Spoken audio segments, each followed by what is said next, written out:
Alors, je vais vous parler du livre Devenir le meilleur de soi-même, qui est un livre de Abraham Maslow et qui a été publié en anglais à l'origine sous le nom de Motivation and Personality. Donc, Maslow est un psychologue connu du XXe siècle. Il est principalement connu pour sa contribution à la psychologie humaniste. C'est un psychologue américain, il est né à New York. Et depuis son plus jeune âge, il s'est intéressé à la psychologie. Pendant ses études, il explore les motivations humaines, ce qui va un peu à rebours des approches de son époque, qu'on qualifie de déterministes, et qui ont été popularisées par Freud, et aussi des approches de Watson, qui appartient au courant du behaviorisme. Les recherches de Maslow mettent l'accent avant tout sur le potentiel humain et notamment sur les expériences positives qui contribuent au bien-être mental. Alors c'est dans ce bouquin que Maslow va populariser le concept de pyramide des besoins que vous connaissez tous, qui a été amplement relayé dans le monde académique, dans le monde même de la culture populaire. Et c'est un modèle qui met en avant la progression des motivations humaines, allant des besoins fondamentaux aux aspirations qu'on pourrait qualifier d'auto-actualisation. Maslow défend l'idée que plutôt que se concentrer uniquement sur les troubles psychologiques, les psychologues devraient aussi et avant tout en fait explorer les éléments qui contribuent à une vie épanouissante. Donc il s'intéresse avant tout à la motivation, et pour lui c'est un élément central de la psychologie humaine.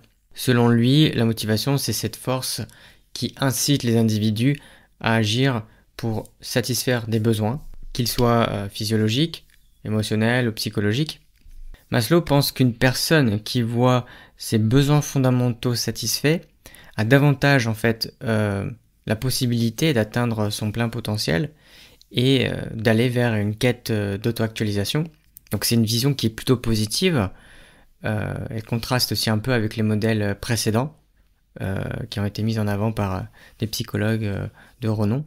Alors selon Maslow, la motivation peut être définie comme l'ensemble des forces à la fois internes et externes qui déclenchent, orientent et maintiennent le comportement d'un individu vers l'atteinte de ses objectifs.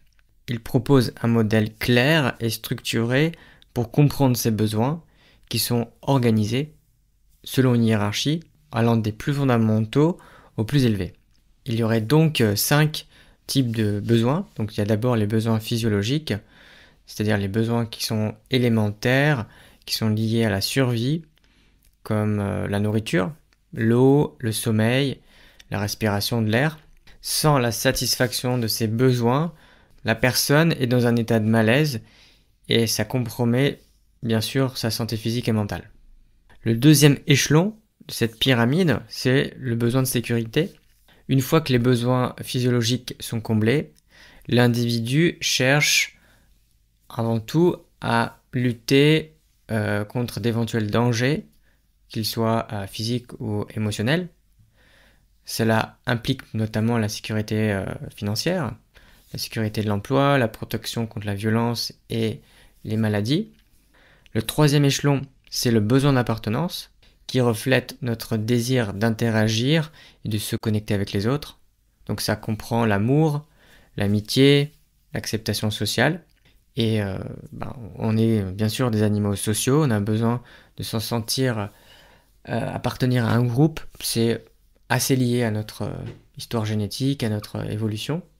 On peut dire que les humains qui ont survécu depuis des centaines de milliers d'années, ce sont ceux qui ont réussi à maintenir un minimum de connexion sociale avec un groupe, parce que le groupe, la tribu, si vous voulez, c'est elle qui permet de donner à la fois une sécurité, de donner la nourriture et d'assurer aussi sa reproduction.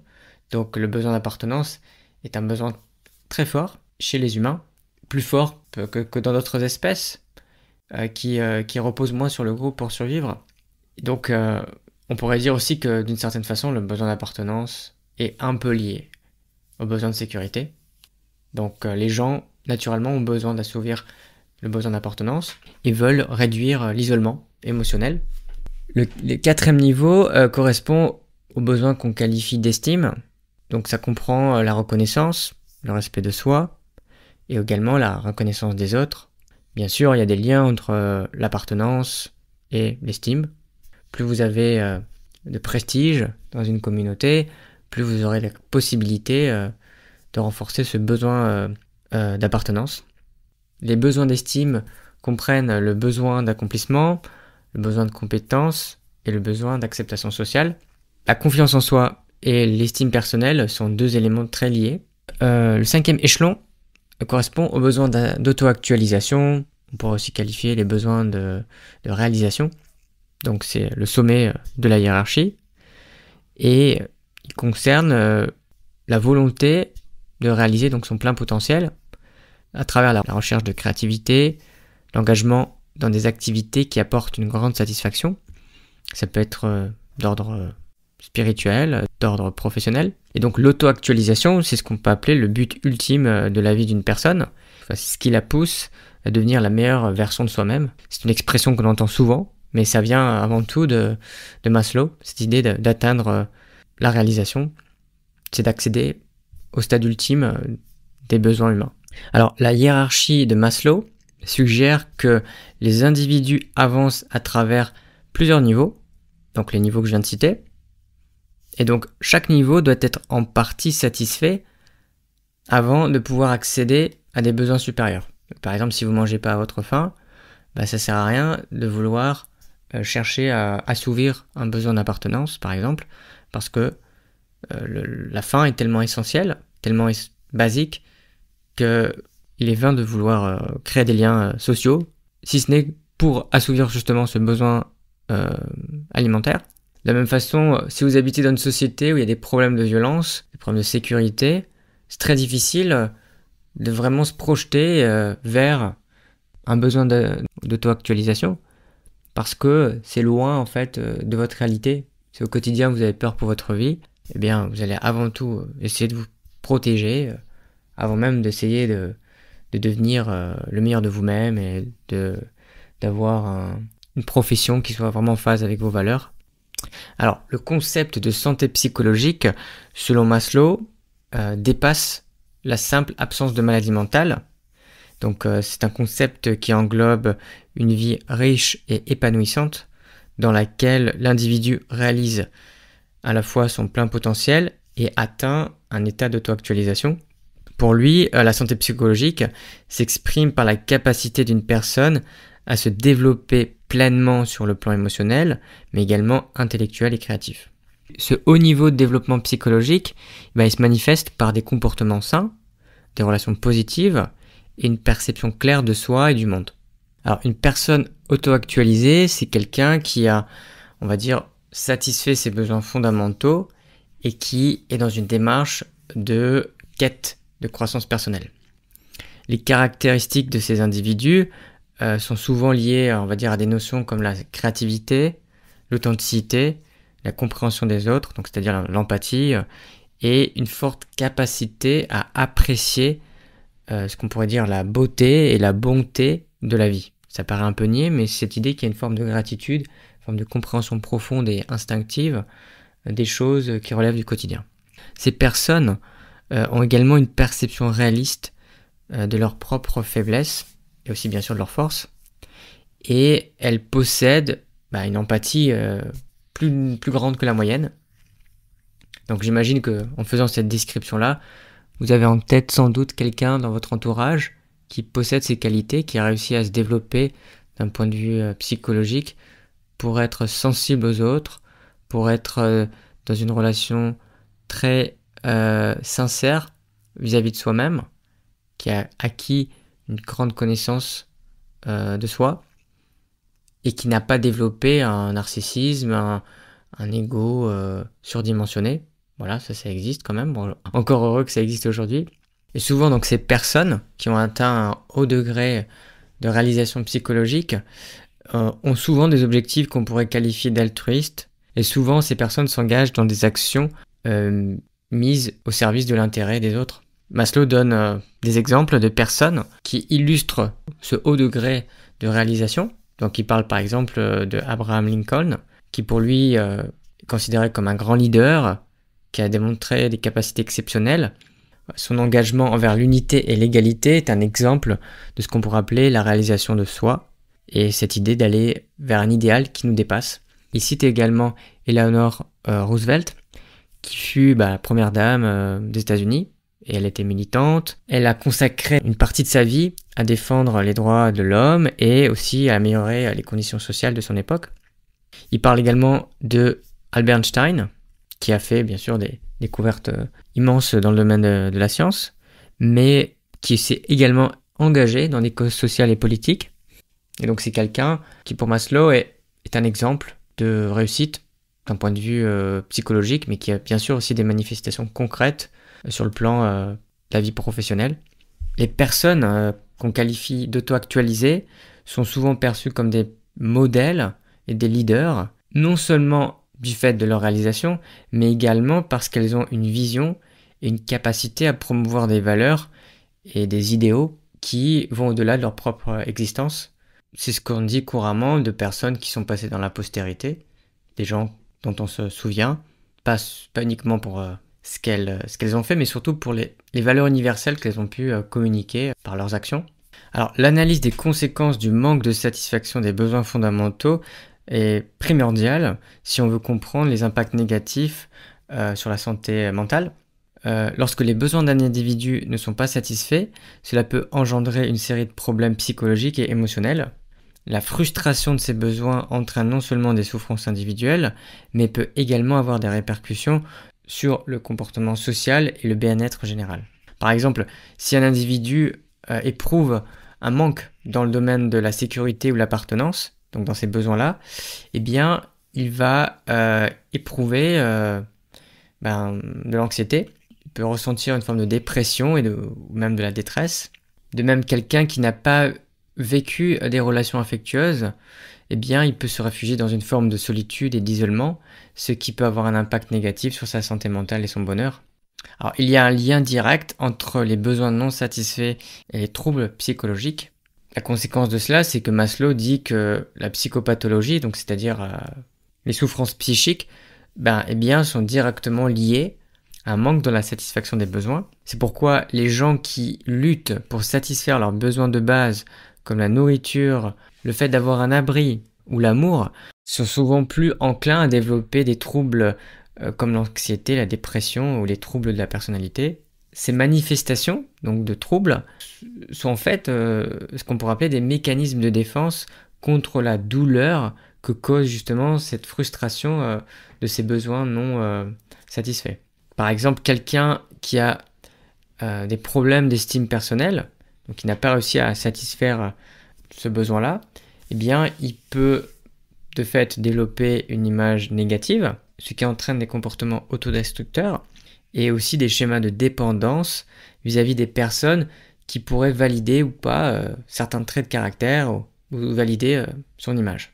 De même, les individus qui n'ont pas connu ce qu'on pourrait appeler un amour inconditionnel de la part de leurs parents, eh bien, ils auront plutôt tendance à éprouver des difficultés à établir des relations saines à l'âge adulte, ce qui pourrait avoir des troubles sur leurs relations affectives et sur leurs relations en général.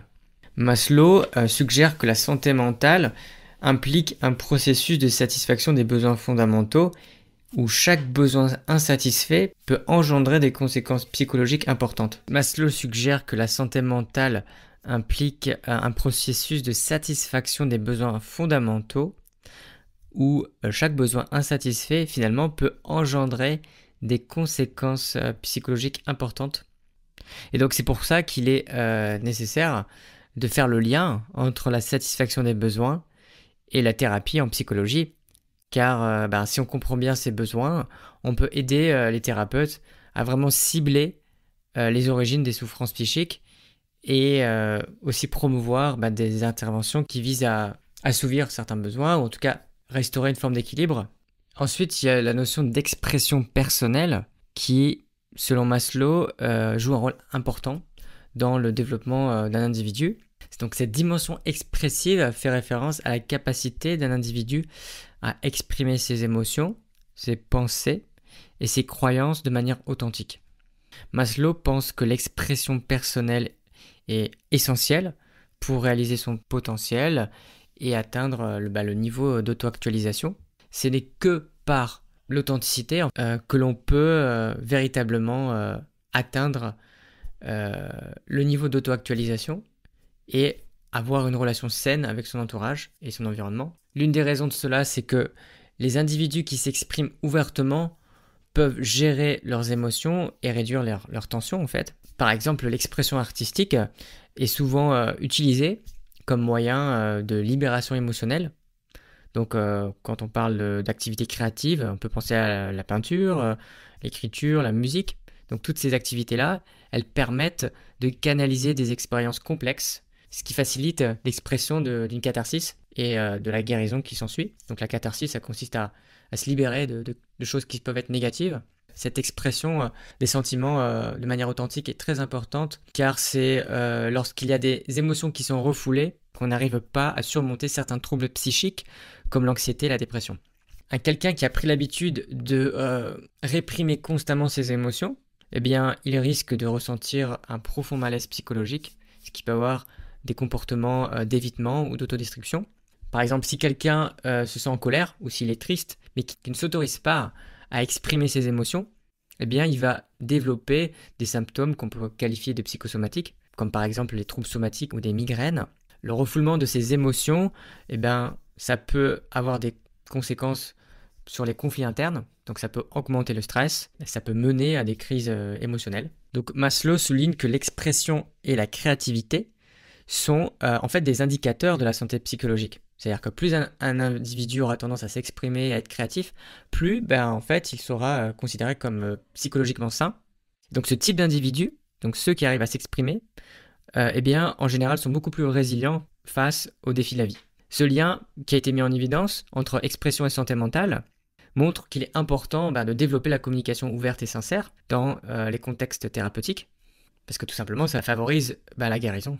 Alors, l'amour et les relations jouent un rôle central dans le processus d'auto-actualisation, selon Maslow. Pour lui, l'amour n'est pas seulement une émotion, mais c'est aussi une force dynamisante qui nourrit à la fois le développement personnel et psychologique. Les relations personnelles, qu'elles soient d'ordre romantique, familial ou amical, sont essentielles pour le développement d'un individu. Ces relations offrent un cadre propice à la satisfaction du besoin d'appartenance et d'estime, et donc voilà, ce sont les niveaux 3 et 4 de la pyramide des besoins, donc ce sont deux étapes importantes avant le niveau d'actualisation. L'amour crée un espace où l'individu peut être authentique, où il peut développer des connexions profondes et explorer son identité. Maslow affirme que l'amour véritable permet non seulement de se sentir compris et accepté, mais aussi de grandir. Les relations saines encouragent les individus à réaliser leur plein potentiel et à exprimer leur créativité tout en surmontant leurs obstacles personnels. L'amour, lorsqu'il est réciproque et inconditionnel, aide à renforcer la confiance en soi et à alimenter un sentiment de sécurité intérieure. Alors Maslow définit plusieurs caractéristiques qui peuvent rentrer dans ce qu'on appelle une relation saine et donc favoriser une dynamique positive. Donc il en définit 6. Donc la première, c'est la notion d'ouverture et de communication.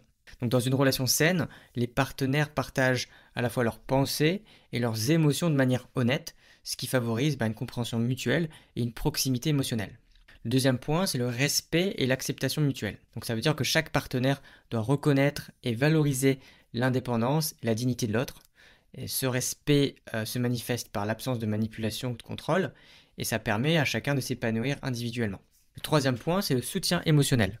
Les relations saines impliquent un soutien mutuel face aux défis. Ça permet aux individus de se sentir valorisés et encouragés dans leurs aspirations personnelles. Le quatrième point, c'est la flexibilité et l'adaptabilité. Les partenaires dans une relation épanouissante sont capables de s'ajuster aux besoins de l'autre en reconnaissant que les individus évoluent et que les circonstances changent. Cette résilience est un fondement crucial pour maintenir une relation en bonne santé. Le cinquième point, c'est le partage des objectifs et des valeurs. Avoir des objectifs communs et des valeurs similaires permet de favoriser une dynamique dans le couple. Ça permet d'avoir une collaboration harmonieuse et un épanouissement du conjoint. Et enfin, l'équilibre entre autonomie et intimité. Donc une relation saine permet à chaque partenaire de maintenir son autonomie, mais elle permet aussi de cultiver bien sûr l'intimité émotionnelle. Donc c'est une dualité très importante et pas toujours facile de la trouver et de trouver le juste équilibre entre ces deux points-là, donc l'autonomie et l'intimité, mais c'est deux choses qu'il faut cultiver. Alors, il existe d'autres approches humanistes qui s'inspirent des idées de Maslow. Donc, il y a notamment l'approche qui est centrée sur la personne de Carl Rogers.